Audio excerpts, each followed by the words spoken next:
They work out the best deal for all parties concerned. We really don't want to lock our feet in concrete floor structure. I think we should add This is a proposal from us. If you want to get hard nailed, we'll get hard nailed with the proposal. I would like to point out one thing that maybe is not completely known about this. The Seattle proposal is an entrepreneurial proposal, as was done in April. There is an organization that consists of yours truly, H. Barron Enterprises. I was responsible for finding the financing, and if it lost money, which the April one did lose about $300, taking the losses, paying off my investors, and organizing, training, and running the organization that put the April convention on, and we will most likely do the same thing with the 87th convention, as there's a contract between myself and the LPWS to decide. So the basic thing is, MATCOM is not standing any chance of losing money. LPWS is not standing any chance of losing money, but they stand a chance to make a profit. So you, God help me if I go down too much. I don't personally feel that these conventions are something that you should be expecting a big profit from. We want to build attendance. I think the primary thing is to get as many delegates there as possible. And when you start trying to guarantee a profit or talk about profit sharing, you have to build considerably fat into it to ensure that. And that's going to scare away delegates. And I personally am not in favor of profit sharing. Now, y'all have, the National Committee does have a fundraiser after that convention. That's the proper place to raise funds. Further discussion? Mr. Clark? I move that we hold the next national convention in San Antonio. For a second?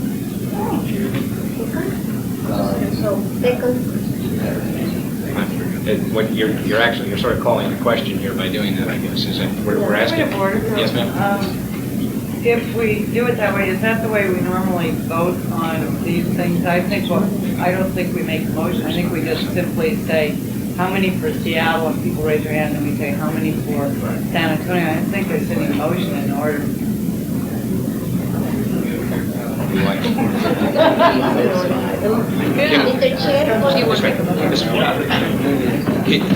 Would you, in lieu of that, Mr. Clark, would you like to? No, I think this is a perfectly good vehicle for discussing it. People can point out the virtues of Seattle, or the virtues of San Antonio, or the cons of Seattle, or whatever. And of course it is. I think it's a good vehicle to do it.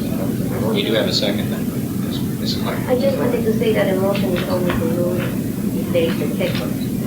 Yeah, well, of course it is. Ms. Bennett. I move to amend the motion to replace Seattle, to replace San Antonio with Seattle. That's fine. That's fine. Either one. Okay, we have an amendment to the motion. Second. I don't know what this is going to achieve. All right. Is there any discussion on the amendment of the motion? Mr. Hinkle, can we have order, please? Move to table. Second. Mr. Lane, you have to specify. I want to table the motion, period. I don't want to, if I may discuss it. Yes. I don't want Wait a to, minute, I don't think you can discuss it. Do you need a second for table? Okay, now you can. I don't want to eliminate making the choice. I do want to make the choice, but I think the way it's been presented to us is not the correct way. It's not the way we did in Seattle. I think we should vote either for Seattle or for San Antonio. I don't think we should vote yay or nay on specific issues. That's why I moved the paper. I believe that's the correct procedure. We could possibly call the question and then move to table, and that would remove the measure, and we could have another motion to either vote for Seattle or San Antonio, correct? Okay. There, Mr. Clark. I'm not sure of the procedural correctness of what I'm about to do, but if it would satisfy objections, I would accept the friendly amendment that people feel so strongly about this, that the motion be, I move that we accept either Seattle or San Antonio as the site of the next national convention. Does that go? That's fine with me. Okay. All right. So without can we just simply move to a vote then, without objection? We can vote Seattle, San Antonio. Then I think discussion is in order. All right. That's why I was asking. Do you want to move to a vote, or are you ready for the question? All right. question, Mr. Clark. I would like to speak in favor of San Antonio for a couple of reasons. One, if I remember the discussion at the preceding meeting, the amount paid by the delegates coming, if they come from a fair scattering across the country, is going to be less to San Antonio than it is to Seattle, and therefore we're likely to get a broader representation and hopefully more people there. Though I'm from the West Coast and I'm aware of the financial advantages that we West Coast people may have in having one in Seattle, I think we've had more than our share of conventions on the West Coast and meetings, and I think it'd be nice to have it in another part of the country. And I think the Texas Party has showed us over a period of time that they're capable of putting on a good convention, so I think we have that assurance. So therefore, I'm in favor of San Antonio as a site. Would someone like to speak to Seattle? Ms. Bennett? I'd like to address particularly the transportation costs, and that I did, I went through some airfares before I left to come here the other day, just as a comparison. And for most places in the East, San Antonio is slightly less expensive, between $20 and $40 less round trip on an Ultra Saver super duper fare. For places like any place in Alaska, San Francisco, Hawaii, it's going to be a lot less expensive. In Boise, any place in the West, directly in the Northwest, is going to be the same or less into Seattle. So there is some cost benefit to go into San Antonio. It's relatively minimal. Would someone like to, I don't know if you spoke to Seattle. I was answering a question, actually. I would like to speak to it. Okay. We'll call that a point of information. Ms. Bennett? After having worked with the people in Seattle, I really didn't do much, to be honest, on the Freedom Conference for a number of reasons. One is that I didn't want Seattle to get the bid because people had thought that Colorado had done a good job on LP10 when I was in Colorado. So I didn't want any undue influence with my name. Not that I'm trying to attach a great deal of importance to what I did there, but I didn't want that to be an influence from my perspective, because I wanted to see what Seattle could do. And I was so impressed with the job they did on the Freedom Conference, and I had very little to do with it. And I had told Skip that I'd be more than willing to get involved and do a great deal of work if Seattle gets the bid on the convention. And I think that there is a real strong core nucleus group of people in Seattle that can put on a conference and can put on a convention. I think that the benefits of having this team already in place and raring to go on a conference in '86 as a prep, and then on a convention in '88 has just immeasurable value. And I strongly suggest people to support Seattle for the '87 or '88 convention. Would someone like to speak to San Antonio?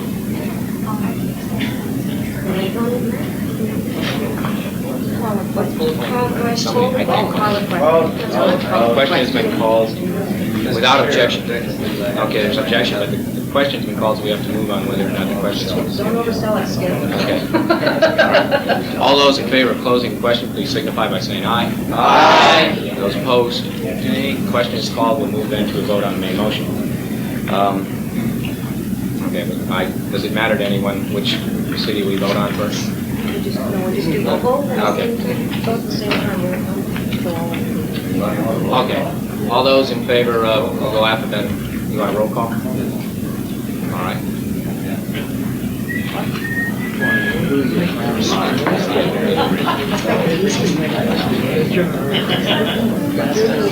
Okay. Dale Hemming? We have order, please.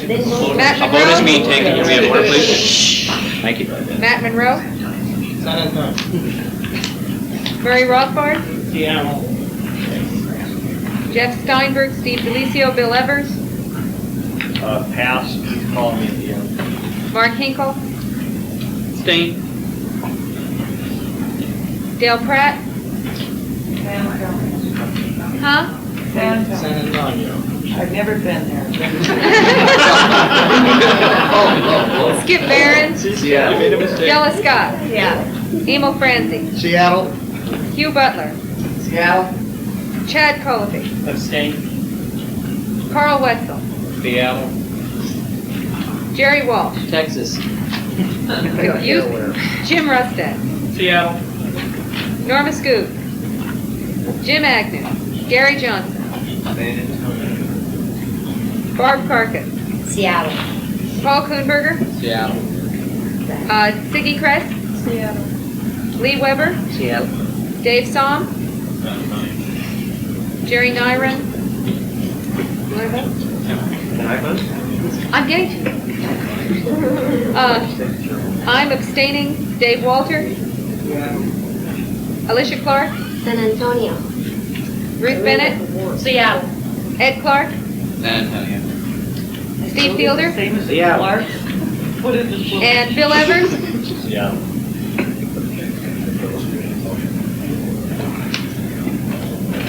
I knew.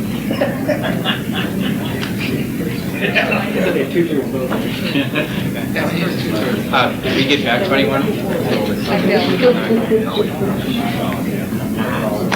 Seattle, 16, San Antonio, 7, abstentions, 3. Oh, well. Change in vote.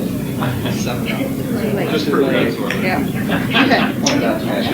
Now we'll be able to get out of here. I have. Wouldn't have mattered.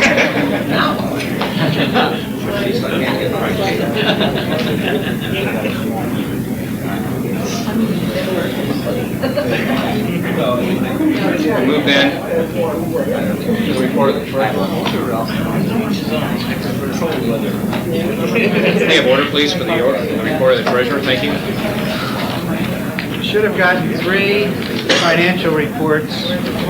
April's, which I believe was sent to you. May's, which you're getting now, but I want to point out that I did this about 6 weeks ago, so I don't know why it didn't get to you till now. And then June's, which was done, I just finished it Sunday night. Which document? That's still in pencil. Is this the document? Right. I think we want to look at June. I think we want to first look at my cover sheet. None of this should be a surprise to the members of this national committee, however... Excuse me, we do not have a system here for public address, so we could have order and allow the gentleman, the officer, to make his report. Please continue. Thank you. As I was saying, I don't think anybody here would be surprised to see that we are still in debt. And in fact, the numbers show that from January 1st until the end of June, our debt actually increased $4,000, in spite of the fact that we had $17,000 in loan forgiveness. I'm saying on top of what debt we had going into the year, things have gotten worse. Secondly, net income by month.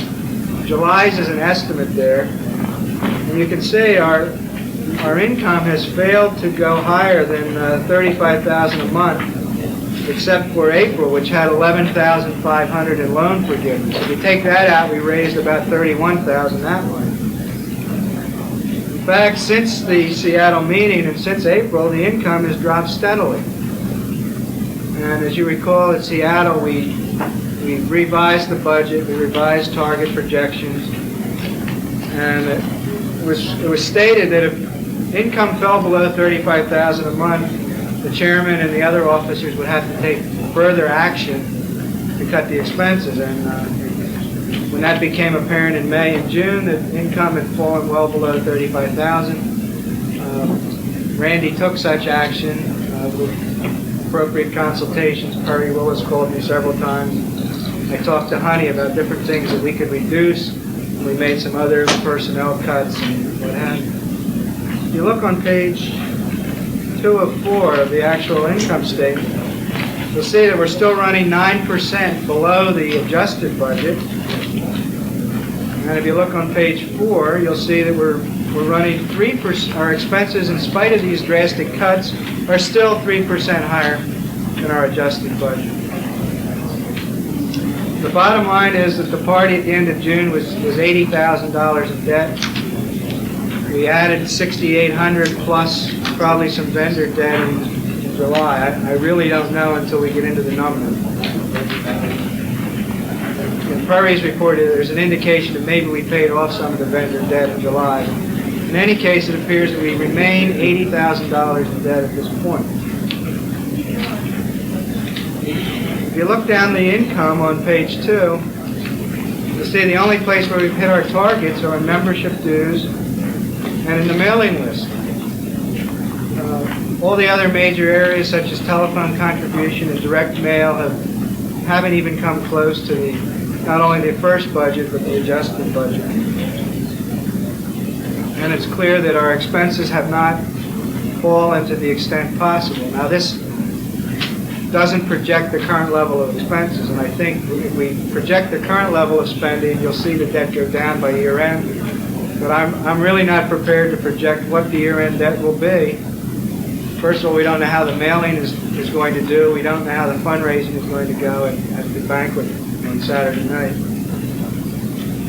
And we don't know how morale will be affected by the events at this convention. We might have a flood of money coming in, or whatever. That's the situation. I'd be happy to answer any questions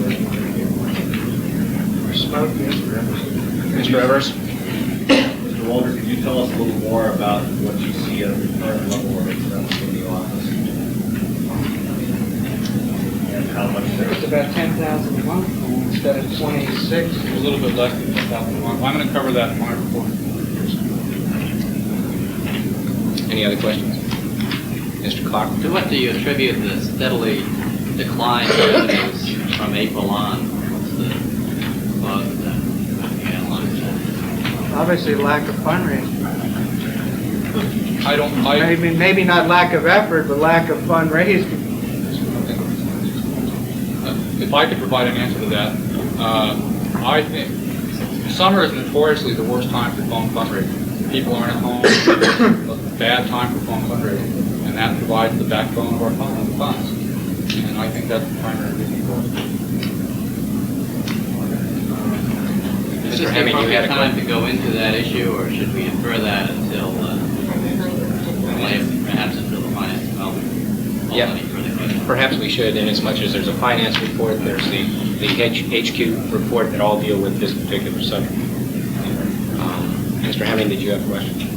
Yeah, I did. It escapes me at the moment. Are there any other discussions of the treasurer's report? Okay, seeing none, and without objection, we'll accept that. Moving on to Finance Committee report. Mr. Monroe. Yes, I'd like you to take this report, which we distributed to John Butler distributed, and open it on page number 8. On page number 8 of this report, and those of you who do not have a report, maybe I have 2 extra copies so you can take a look for yourself what the picture has been. I would like you to take a look at total income, cash and income in thousands since our last April meeting. And in April, we had 42,000, in May, 32, June, 30, and July, 24. July figure differs from an analysis on attached statement which I can distribute, which has been given to me by Perry Willis, as I don't believe that a loan of $6,800 should be counted as an income. It's a liability, it's debt, it's not an income. The total income has declined and has been in steady decline since the last NAPCO meeting. It is likely that, in the opinion of this finance chair, this will continue to as low as $10,000 to $15,000 per month. The elements of income which make our total income will be discussed in some detail below. A major reason for this decline stems from obvious lack of confidence in the headquarters management during May and early June, which disrupted fundraising, and the firing of the office staff and director in mid-June. I would like to discuss membership income because this has been a very steady source of income in my tenure of 3.5 years as a national finance chair. In April, income was $4,000. In May, it was $5,000. In June, $3,000. And July of $2,000. Excuse me, Mr. Monroe, is anyone having trouble hearing him as a result of the discussion in back? Yeah. Hey, excuse me, could the folks in the back of the room please move their discussion or do whatever is necessary for allow for the committee chair to be heard adequately? Thank you very much. Well, I understand that membership renewal notices have not been processed since mid-June, which probably accounts for drastic decline in membership revenues. I believe it should be reinstituted immediately, as it is a good, reliable income source.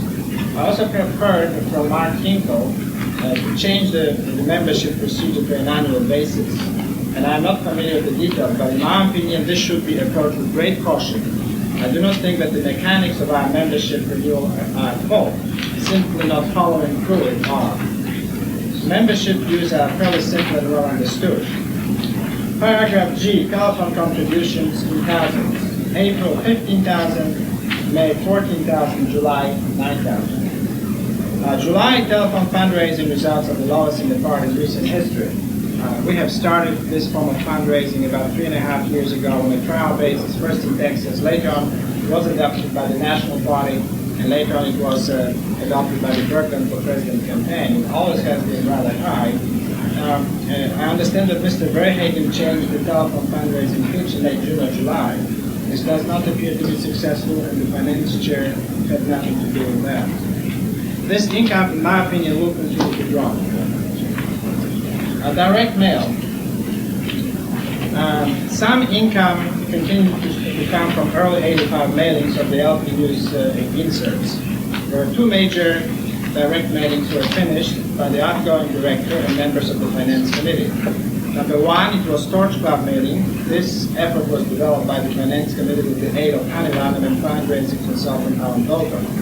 In May, 1,000 letters were mailed first class to the party top's contributors. These letters were hand-addressed and signed. The Torch Club is an annual fundraising club for contributors who donate $1,000 a month per year.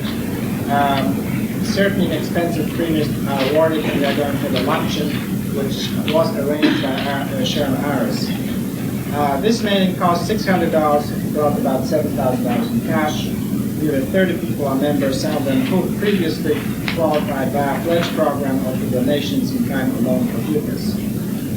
This club has a great potential.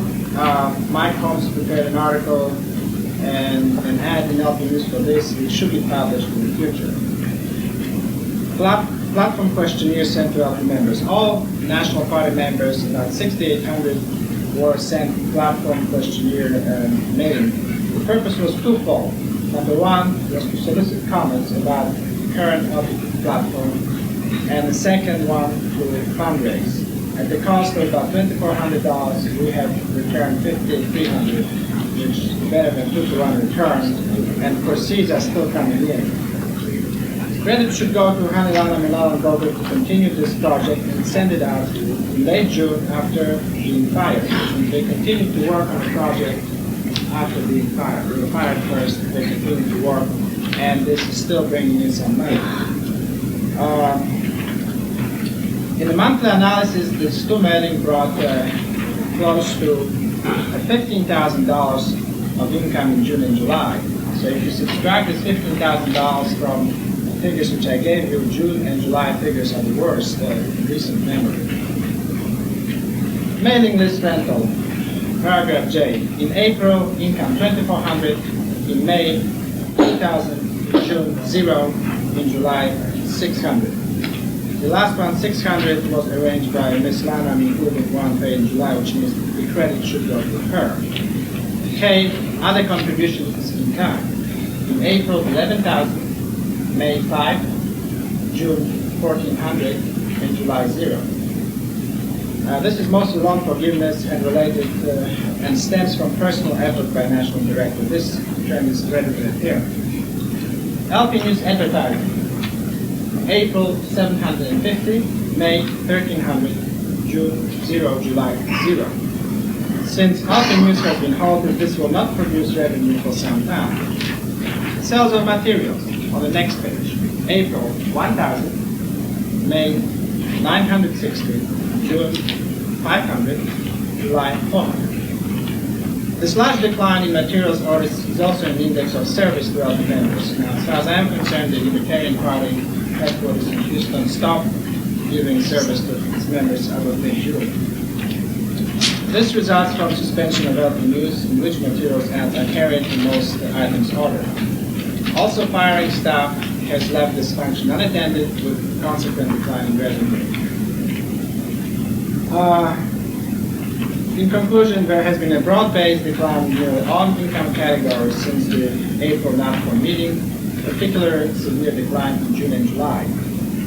Panic of the debt situation brought on firing of national headquarters staff in mid-June. New management has produced few, if any, results, positive results in fundraising. My feeling is that we cannot solve our funding problems solely by shutting down operations and cutting spending.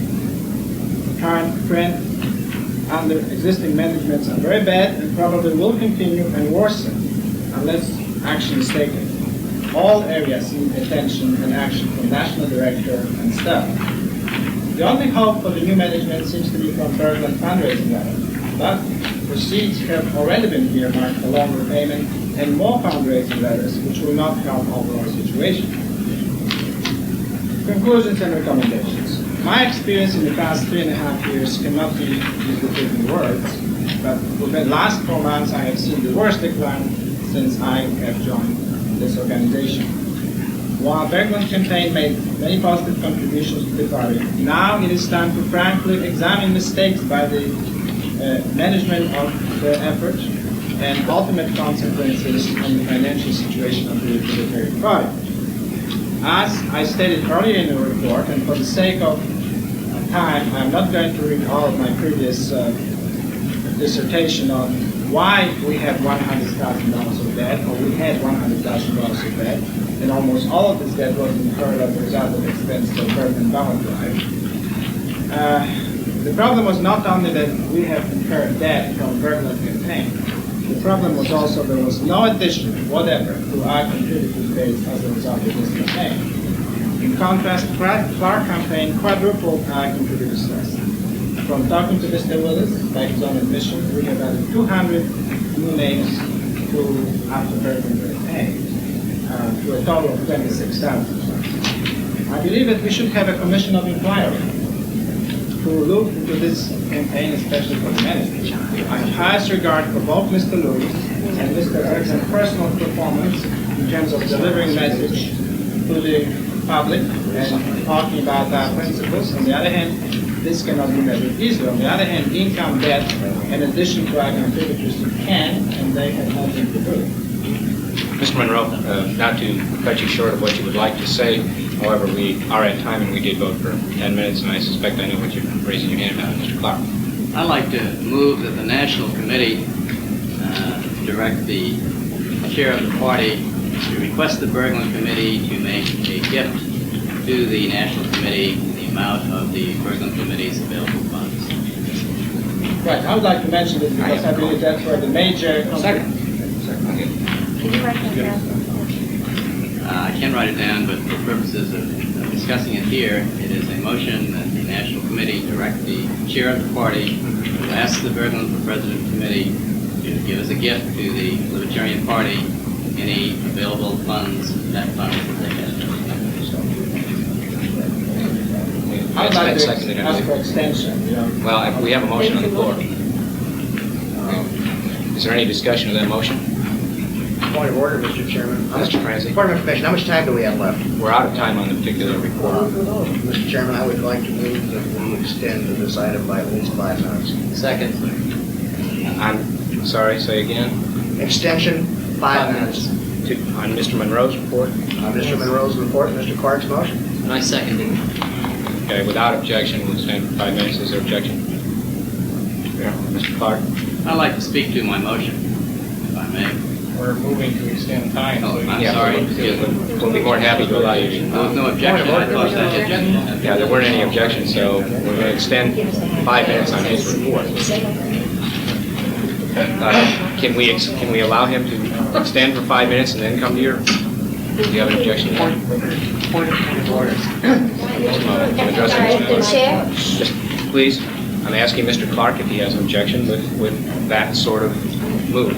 Can we finish Mr. Monroe's report or allow another 5 minutes and then go to your motion? If the committee wishes to extend for 10 minutes, then I think there'll be plenty of time to finish Mr. Monroe's report and to discuss the motion. Is there any- That any- is the consent of the body, that would be very Is there any objection to extending for 10 minutes for this purpose? No. Without objection, so we're, Mr. Monroe. you- All right, I would like to mention what are the seeds of current problem of our debt. And the answer to this seems to be, it is, in the opinion of the Finance Committee, Bergland campaign ballot drive debt. As you know, the Bergland campaign made strategic error in announcing goal of getting on all 50 state ballots. They also assumed responsibility for this effort. The National Libertarian Party and Finance Committee held off fundraising pitches for ballot drives until late in the game and generally try not to compete with their efforts, since the campaign used an only source of their income was from pre-existing national party lists. By July of 1984, the Bergland for President ballot drive effort was a major trouble. There were numerous failures and the fact recognition that their original goal was not achieved. In July 5th NATCOM meeting, the LNC voted to assume responsibility for the majority of remaining ballot drives, and BFP announced that they would no longer commit their funds to this effort. The result was authorization of up to $40,000 in new debt to underwrite ballot drive efforts. A number of successful efforts were funded, and a number of unsuccessful efforts were also funded. Over $102,000 were spent by the Libertarian National Committee on the ballot drives and legal fees, and numerous legal bills are still outstanding and unpaid. I would like to mention that approximately $85,000 debt today facing all of us, and this is the figure which Mr. Willis gave me this mandate, is direct consequence of Bergland for President campaign and obligation, since it is clear that had the obligation not been undertaken at their request, the LP would have had ample funds to pay vendors for regular activity. Thus, the seed of current financial panic in certain circles was actually sown by the Libertarian National Committee in July of 1984. And in retrospect, this seems to be like an unwarranted generosity, since the Libertarian Party has a large debt it is saddled with, and Bergland for President campaign ended up with a comfortable surplus. I would like to discuss contributions of the LP Bergland campaign to the LP fundraising effort. The 1980 Clark campaign was reported to have more than quadrupled our contributors. Unfortunately, in 1985, the BFP effort was a major disappointment in this respect. I have checked with Mr. Willis, and he says that BFP effort only added about 200 names to our contributors list and another 2,000 names to our prospect list.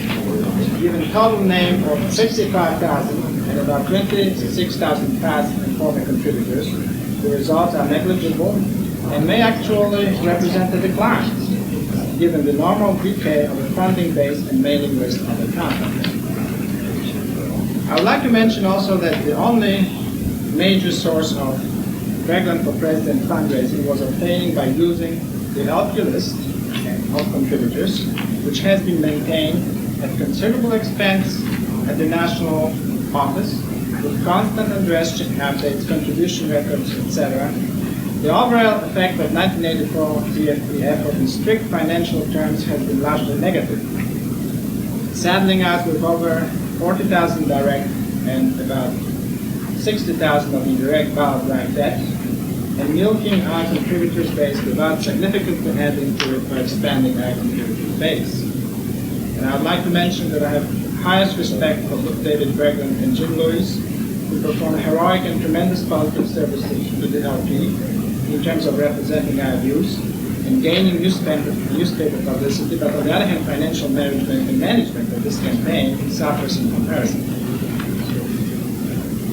I believe there are some mistakes at the level of the national office which contributed to our present predicament.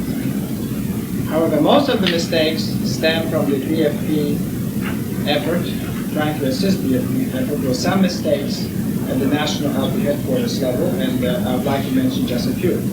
Number one error was readily accepting the burden of ballot drive debt and related organizing as a consequence of the NATCOM decision in July of 1984. This was opposed by the finance chair, by Ms. Pratt, but virtually everyone else in the party supported this. Number two mistake was maintaining a headquarters employee staffing level which was too large after the conclusion of the November elections. I urged the national director and Hani Laman to reduce paid staff to the two most efficient employees in line with the reduced responsibilities and income levels experienced after the election. Excuse me, Mr. Monroe. Starting to enjoy your report, but in the interest of fairness, there is only 5 minutes left on this report, and Mr. Clark had a contingency in his extension that If you feel that 5 minutes is adequate to consider your motion, I think 5 minutes is needed to consider the motion. well, then, Let me just finish, because this is my final document, which, as I'm about ready to decide. unfortunately, I don't know that I can allow that parameter in as much as Mr. Clark had. I need 2 more minutes. Excuse me, Mr. Monroe. Mr. Clark requested the time extension with the contingency that 5 minutes were allowed. And that 10 minutes is the extension, but he has now said, as part of his motion, I take it, that he needs 5 minutes to make his point. Point of order, Mr. Chairman, for the record, the rest of us might have an occasional question we just might want to ask Mr. Monroe when he's finished. So, Well, unfortunately, we'll have to have an extension of time then, as I understand it, in order to do that. Mr. Clark, however, did not put that in his motion, so I'm asking Mr. Clark if he still would like, he's losing time here. I would like to, in order to move for an additional 5 minutes, Mr. Monroe can complete his report. We still have 5 minutes left to discuss the motion. Without objection? Yes, So- I object. Objection, so we have to call the question, so we'll move for whether or not, basically, his report is done, right? No, whether the extension of Oh, time, whether to extend the time. Okay, we're moving whether to extend or not. All those in favor of extending for 5 minutes, please signify by saying aye. Aye. Those opposed? Nay. Ayes have it. Extend for 5 minutes. All right.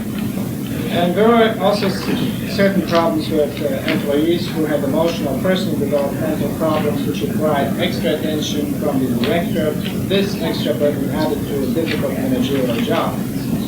I would like to concur with Mr. Clark, and I would like to make a personal request to the management of Berglund from President Heath. I also believe that any leftover funds from Berglund for President campaign should be used to repay Ballot Drive debt or legal bills still outstanding on the Ballot Drive, and that the burden on National Libertarian Committee and National Party does be lessened. The mechanics of this can be worked out, but in light of the burden undertaken, I think this is only fair to help the National Party at this time. At this time, to finish my report, I would like to mention that I have tried to help the Libertarian Party for the last 3.5 years at a great personal expense. And I feel that I am capable of doing the job on my own.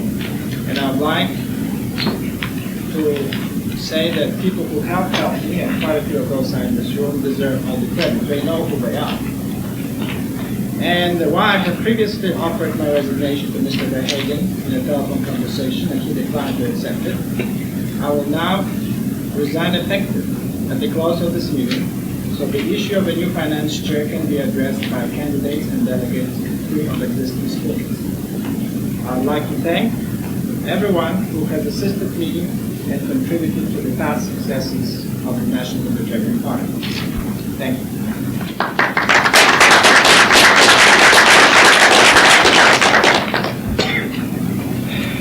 Mr. Clark, as I see it, we have 6 minutes extension.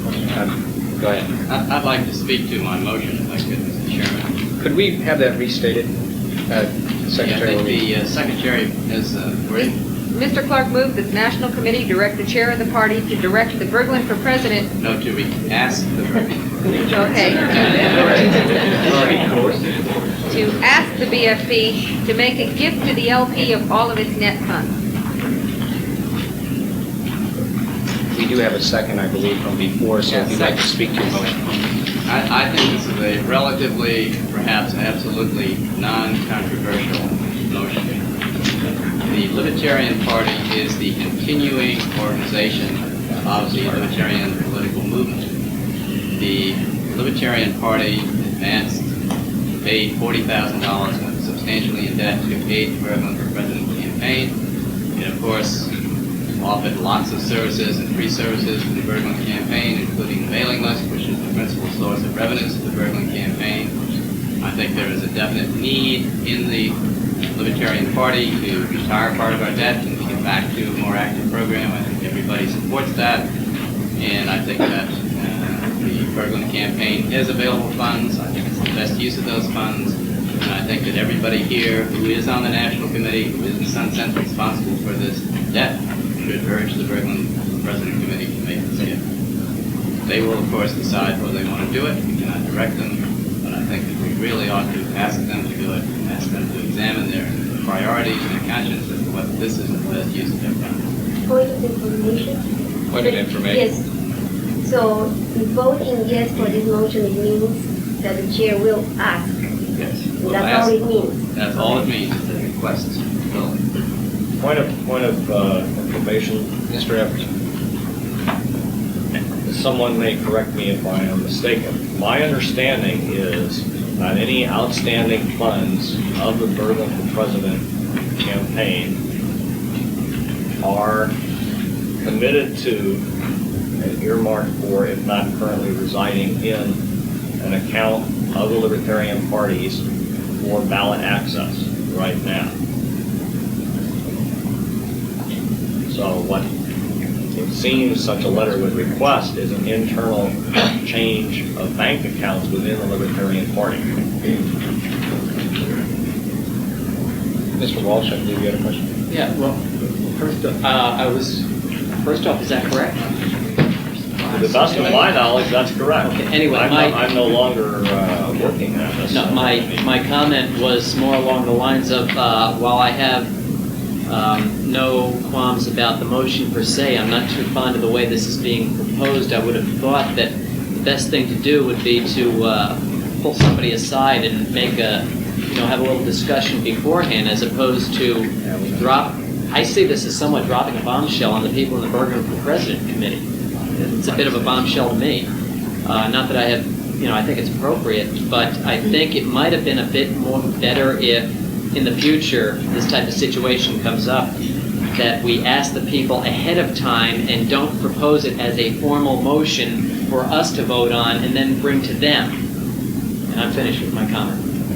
Mr. Clark? Point of personal privilege. If I may deal with an issue that was raised by Mr. Evers as to whether or not the Berglund campaign had any funds or whether they're already party funds, I think we have already voted here to have the Berglund for President Committee repaid whatever sum that they have given us. So that certainly appears to me that they have some funds over which they have control and they have loaned to us, presumably they expect it back. And if they have no other funds, they can certainly forgive this debt that the National Party in one way or another owes to them. So I think there are some funds. It turns out they don't have any net funds because they have other debts. Well, of course, they can't forgive. Point of information. I'd like to find out from Mr. Evers what the amount of... I really don't know. I don't think that we have the people in this room that can answer this question. Well, the rumors which I've heard was about between $40,000 and $50,000. I have absolutely no idea. I have never heard those figures. Mr. Hinkle. I have a point of personal privilege. You're not finished. Continue, please. There are many comments that could be made about the points that Matt has raised, and many of them are correct. Okay? In terms of the points Matt made, but in terms of something I would just like to say in one sentence. The Berglund campaign and the National Party both overreached themselves in terms of the ballot drive. I think in retrospect, everybody can see that no one more clearly than I. And I think they each, neither of them met their budget, but they each approximately, my feeling is that the Berglund campaign did more, perhaps people in the party officials felt that the party did more, but they each approximately committed the proportion that they had originally agreed to commit. It ended up being less. As I saw it at the time, the party had a serious cash